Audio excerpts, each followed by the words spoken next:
ఉమ్మడి ప్రకాశం జిల్లా మార్కాపురం జిల్లాలో సీఎం చంద్రబాబు నాయుడు పర్యటనకు సర్వం సిద్ధమైంది. ఎర్రగొండపాలెం నియోజకవర్గం దోర్నాల మండలం గంటవారిపాలెంలో రెండోసారి పర్యటించనున్న ముఖ్యమంత్రి పూల Subbaiah Veligonda project feeder canal పనులను పరిశీలించనున్నారు. అనంతరం గిద్దలూరులో సంజీవని ఆసుపత్రిని ప్రారంభించి అధికారులతో సమీక్ష సమావేశం నిర్వహించనున్నారు. ఈ పర్యటనకు సంబంధించిన పూర్తి వివరాలు మా ప్రతినిధి రామ్మోహన్ అందిస్తారు. ఉమ్మడి ప్రకాశం జిల్లా వాసుల చిరకాల కోరిక, పశ్చిమ ప్రాంత వాసుల కళ నెరవేరే రోజులు అతి దగ్గరలో ఉన్నాయని చెప్పుకోవచ్చు. ఎందుకంటే కూటమి ప్రభుత్వం వచ్చిన 2 సంవత్సరాల కాలంలో పలు దఫాలుగా ముఖ్యమంత్రి చంద్రబాబు నాయుడు ఏదైతే ఉమ్మడి ప్రకాశం జిల్లాలోని చిరకాల వాంచైన పూల సుబ్బయ్య వెలుగొండ ప్రాజెక్టు పనులను త్వరితగతిన పూర్తి చేసి ఉమ్మడి ప్రకాశం జిల్లా, నెల్లూరు, కడప జిల్లా వాసులకు సాగునీరు అందించడమే లక్ష్యంగా ఏదైతే ఉమ్మడి ప్రకాశం జిల్లా పశ్చిమ ప్రాంత వాసులకైతే ఈ ప్రాంతంలో సాగునీటికి ఈ పశ్చిమ ప్రాంత అభివృద్ధికి నిధులు కేటాయించి ఈ పూల సుబ్బయ్య వెలుగొండ ప్రాజెక్టును త్వరితగతిన పూర్తి చేయాలని కంకణం కట్టుకున్నారు. దీనిలో భాగంగా నేడు శనివారం ముఖ్యమంత్రి చంద్రబాబు నాయుడు ఈ వెలుగొండ ప్రాజెక్టు ఫీడర్ కెనాల్ కాలువను పరిశీలించి పనులను పురోగతిని పరిశీలించి ఈ వెలుగొండ ప్రాజెక్టు నిర్వాసితులకు బడ్జెట్ లో 905 కోట్లు కేటాయించగా వారిలో కొంతమందికి నేడు చెక్కులు పంపిణీ చేసేందుకు ఈ వెలుగొండ ప్రాజెక్టు అయితే విచ్చేస్తున్నారు మరికొద్దిసేపట్లో. అదే విధంగా ఈ ప్రాంత వాసులతో ఈ నిర్వాసితులతో ముచ్చటించి వాళ్ళ ఇబ్బందుల గురించి మాట్లాడి తెలుసుకొని వారికి చెక్కులు పంపిణీ చేస్తారు. అదే విధంగా ఈ వెలుగొండ ప్రాజెక్టు పూర్తి చేసి అతి త్వరితగతిన పూర్తి చేసి ఏదైతే ఉమ్మడి ప్రకాశం జిల్లా కానీ పశ్చిమ ప్రాంత వాసులు కానీ నెల్లూరు, కడప జిల్లాలకు నీరు అందించడమే లక్ష్యంగా పెట్టుకొని ప్రతి నెల ఏదైతే మన నీటిపారుదల శాఖ మంత్రులను పంపిస్తూ నీటిపారుదల శాఖ మంత్రి రామానాయుడు గారు ప్రతి నెల విజిట్ చేసి ఈ ప్రాజెక్టు పనులను పరిశీలిస్తున్నారు.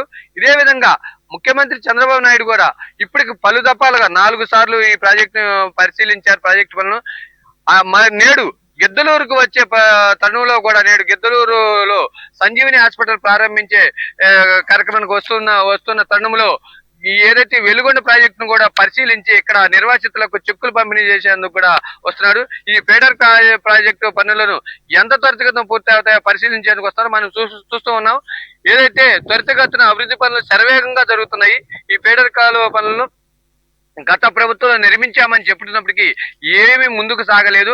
కానీ ఇప్పుడు మనం చూస్తున్నాం ఫీడర్ కెనాల్ పనులు పలు మిషన్లతోటి శరవేగంగా మనం విజువల్స్ చూపిస్తున్నట్టు శరవేగంగా పనులు జరుగుతూ ఉన్నాయి.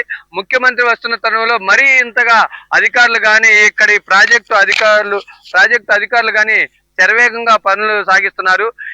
ఎంత తొందరగా వీలైతే అంత తొందరగా ప్రాజెక్టు పూర్తి చేసి నిర్వాసితులకు ఏదైతే ఈ ప్రాజెక్టు నిర్వాసితులకు చెక్కులు పంపిణీ చేయటము, అలాగే ఈ ప్రాజెక్టు నుంచి పశ్చిమ ప్రాంత వాసుల కళ నెరవేర్చి పశ్చిమ ప్రాంత వాసుల సాగునీరు అందించడమే లక్ష్యంగా ముఖ్యమంత్రి పనిచేస్తున్నారని చెప్పుకోవచ్చు. కూటమి ప్రభుత్వం పనిచేస్తుందని చెప్పుకోవచ్చు. అదేవిధంగా గత ప్రభుత్వంలో గత పాలకులు ఈ ప్రాజెక్టును పూర్తి కాకుండానే జాతికి అంకితం చేశారు. కానీ ప్రాజెక్టు ఇంత పనులు ఉన్నప్పటికీ వాళ్ళు అంకితం చేయటం విడ్డూరమని చెప్పి ఈ నేడు కూటమి ప్రభుత్వం విమర్శిస్తుంది. అదేవిధంగా మేము పూర్తి చేసి ఈ మా కాలంలోనే ప్రజలకు సాగునీరు అందిస్తామని ముఖ్యమంత్రి గాని మంత్రులు గాని చెప్తున్న పరిస్థితి. అదేవిధంగా ఏదైతే ఈ ప్రాంత ఎమ్మెల్యే ప్రతిపక్ష ఎమ్మెల్యే నిన్న కూడా ప్రెస్ మీట్ పెట్టి మేము పూర్తి చేసిన పనులను చూపిస్తున్నారు తప్పితే వాళ్ళు పూర్తి చేయడం. కానీ మనం చూస్తున్నాం ఏదైతే త్వరితగతిన పనులు పూర్తి చేయడానికి అయితే చకచకా పనులు జరుగుతూ ఉన్నాయి. ఈ పనుల్లో మిషనరీ చూస్తూ ఉన్నాము. ఈ కాలువ ఫీడర్ కెనాల్ నిర్మించడం కానీ దీని సైడ్ వాళ్ళు నిర్మించడం కానీ జరుగుతూనే ఉన్నాయి. ఈ పనులను పురోగతిని పరిశీలించడానికే పలు దఫాలుగా ముఖ్యమంత్రి చంద్రబాబు నాయుడు వెలుగొండ ప్రాజెక్టుకి విచ్చేయడం జరుగుతుంది. అదేవిధంగా ఈ పర్యటనలో భాగంగా నేడు కూడా ఈ ప్రాజెక్టు పనులను పరిశీలించి త్వరితగతిన పూర్తి చేయాలని అధికారులను ఆదేశించడము, అదేవిధంగా నిర్వాసితులకు చెక్కుల పంపిణీ ఏదైతే నష్టపరిహారం కింద 905 కోట్లు విడుదల చేయక వాళ్ళకి చెక్కులు పంపిణీ వారిలో కొంతమందికి చెక్కులు పంపిణీ చేయడానికి కూడా ఈ రోజు వస్తున్నట్లు, అదేవిధంగా వాళ్ళ ముఖాముఖి వాళ్ళ నిర్వాసితులకు ఏమేమి ఇబ్బందులు ఉన్నాయి అనే దాని గురించి ముఖాముఖి సభను కూడా ఏర్పాటు చేశారు. ఇది ఇక్కడ పరిస్థితి. కెమెరామెన్ నరేంద్రతో రామ్మోహన్ రావు, దోర్నాల.